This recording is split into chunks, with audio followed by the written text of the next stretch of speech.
Bismillahirrahmanirrahim. Di dalam surat At-Taubah, ya.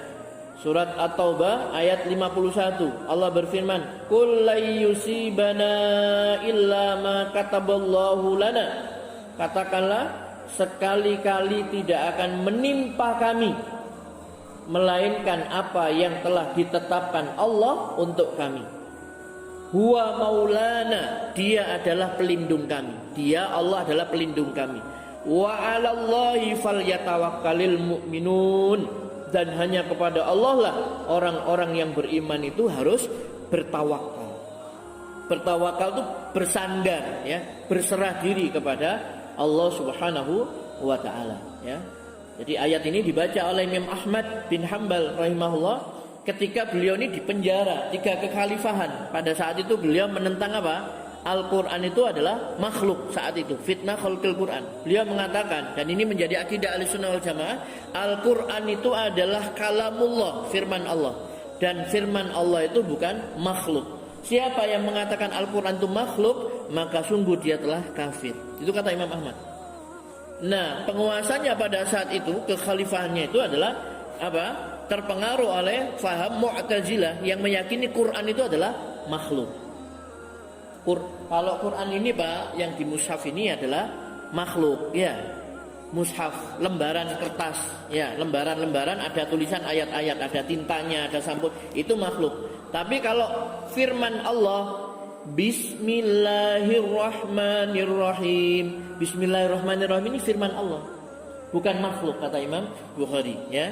Jadi kalau seorang membaca ayat Al-Quran, maka ayat yang keluar yang dia baca itu adalah firman Allah Subhanahu wa taala, ya. Makanya kalau kita mendengar orang membaca Al-Qur'an, kita disuruh mendengarkan, suruh diam, mendengarkan, memperhatikan dengan baik supaya kamu mendapat rahmat, ya. Jadi mendapat limpahan rahmat itu. Nah, Imam Ahmad ketika disiksa, dibunuh dan sebagainya, beliau mengatakan apa?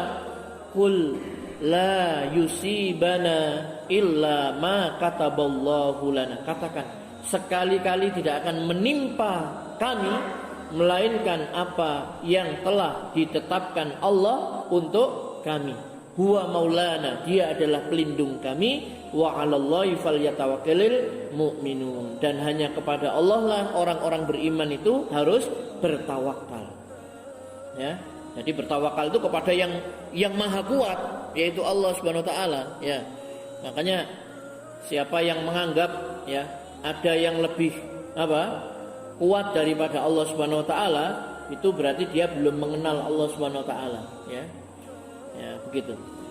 Bapak Ibu sekalian yang dirahmati Allah Subhanahu wa taala, ya. Jadi semua yang menimpa itu adalah telah ditetapkan oleh Allah Subhanahu wa taala. Kemudian di dalam surah Al-An'am ayat 59 Allah berfirman, wa indahu mafatihul ghaibi la ya'lamuha illahu.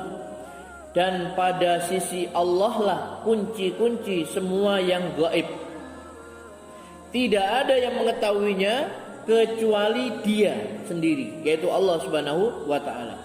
Wa ya'lamu ma fil barri wal bahr.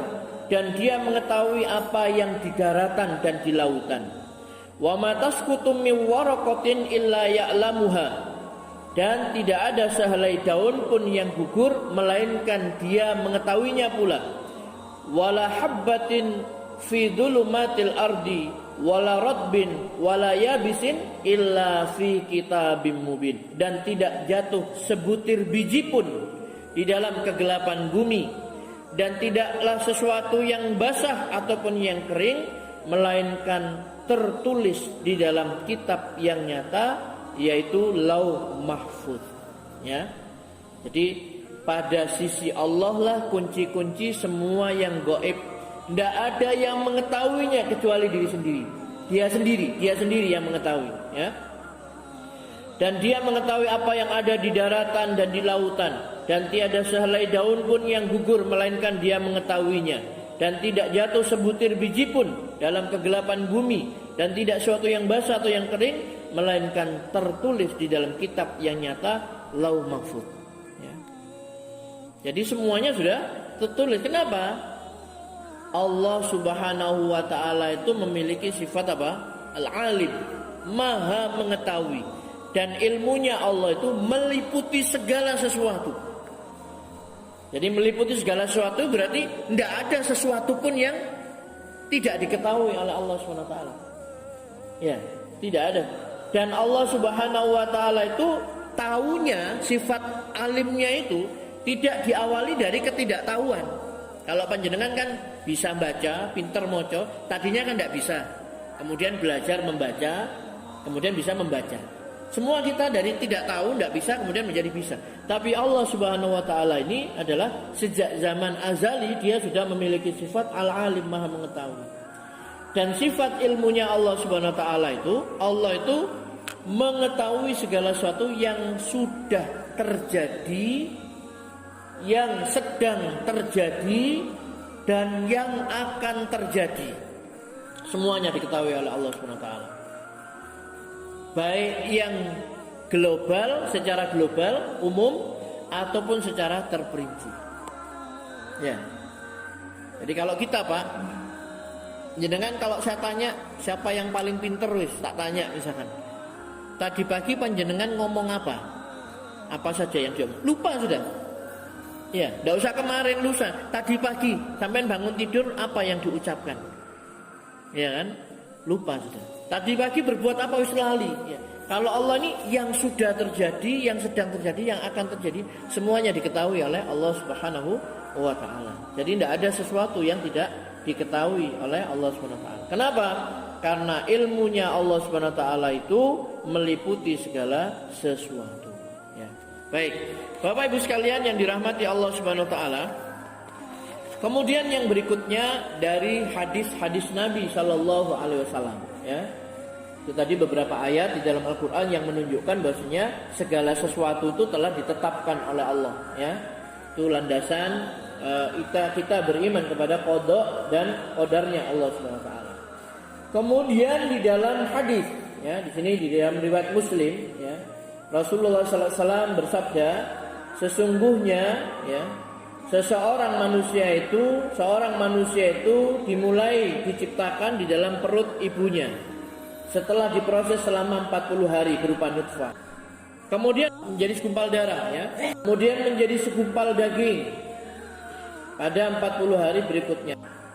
Kemudian Allah pun mengutus seorang malaikat untuk meniupkan ruh ke dalam dirinya dan diperintahkan untuk menulis 4 hal: rezekinya, ajalnya, amalnya, dan sengsara atau bahagianya. Demi Allah yang tiada ilah selain Dia, sungguh ada seseorang dari kamu yang mengerjakan amal perbuatan ahli surga, sehingga jarak antara dirinya dan surga hanya 1 hasta. Tetapi suratan takdir rupanya ditetapkan baginya, sehingga dia mengerjakan amal perbuatan ahli neraka, dan akhirnya dia pun masuk neraka. Ada pula orang yang mengerjakan amal perbuatan ahli neraka, sehingga jarak antara ia dan neraka hanya 1 hasta. Tetapi suratan takdir rupanya ditetapkan baginya, sehingga kemudian dia mengerjakan amal perbuatan ahli surga, dan akhirnya pun dia masuk ke dalam surga. Hadis riwayat Muslim, ya. Jadi di sini yang pertama Rasulullah SAW menyebutkan apa? Semua manusia ini penciptaannya adalah dimulai dari rahim ibunya. 40 hari berupa nutfah, 40 hari berupa alaqah, 40 hari berupa mudghah, ya, menjadi segumpal daging. Kemudian setelah 40 hari berarti 120 hari, 4 bulan berarti, Allah mengutus malaikat. Malaikat disuruh untuk meniupkan ruh pada janin bayi tadi itu. Setelah itu disuruh menulis 4 hal: rezekinya, ajalnya, amalnya, sengsara atau kebahagiaan. Bayinya belum lahir, belum melaksanakan amal, tapi rezekinya sudah ditetapkan oleh Allah Subhanahu wa taala. Rezekinya, ajalnya juga, ya toh, umur berapa nanti dia nih hidup di dunia, kontraknya di dunia ini sampai berapa tahun. Kemudian juga apa? Amalnya. Kemudian apakah dia ini sengsara ataukah bahagia, ya. Dan seterusnya Rasulullah SAW menyebutkan bahwasanya ada orang yang beramal amalan penghuni surga, sehingga tak ada jarak antara dia dengan surga itu kecuali hanya hasta. lalu dia didahului oleh kitab catatan amal. Lalu dia beramal dengan amalan penghuni neraka, masuklah dia ke dalam neraka. Dan sebaliknya ya. Jadi makanya amal yang paling menentukan itu adalah pada akhirnya. Orang non muslim ya, itu selama 60 tahun dia melakukan kesyirikan, kekufuran ya.